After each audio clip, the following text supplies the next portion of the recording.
What would Ireland look like if we chose courage over comfort? If you choose? Courage over comfort. I'll answer, sorry. Let me just get it out. I'd like to just get out of the way. Okay. My answer is anxiety for the first question. And anxiety, people will be fearing to go out. And on the telly, you want people to pay TV license, right? Make the telly some place where they can say, let them see more Irish people. Let them see Irish people in different color. Irish people with different accent. I feel like it's about time we have RTE Africa or RTE Asia. Let young film. That is an idea. That's a finger-clicking moment. I feel like this is the opportunity for artists, musicians, filmmakers.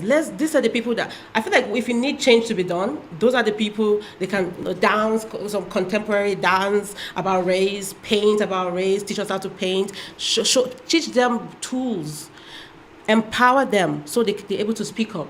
So what are we doing to let them speak up? We can, art.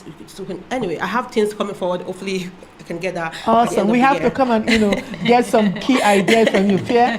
Yeah. What's the real cost on silence? I think its cost is on all of us, because if we're going to be silent to racism, what else could we be silent on? Whether it be homophobia, misogyny, gender-based violence. Is that, again, we're seeing like racism is a thing that we don't want to speak about, but what else then are we not willing to speak about, and therefore has a burden on all of us? And again, it'll have a cost on everyone, one way or the other, if again we leave it unsaid or unspoken about and undealt with. And of course, we want to move from just talking about it to actual tangible action. But of course, again, if we don't actually call it out for what it is, whether through the media, politicians, everywhere else, yes, we're keeping it silent for those that are affected.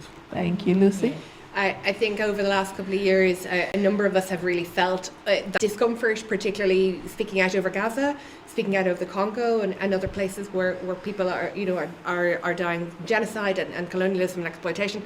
But the courage over comfort for me is fighting like hell for our civic spaces, for our civic discourse.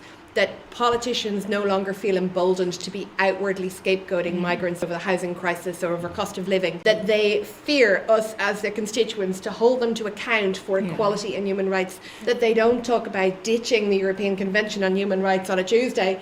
That they genuinely understand that we as Irish people, all of us, value a civic space where we are valued, we're respected, respect each other, live in dignity, and that is their job to uphold it. And I think the courage over comfort for us is holding them to account. Thank you so much.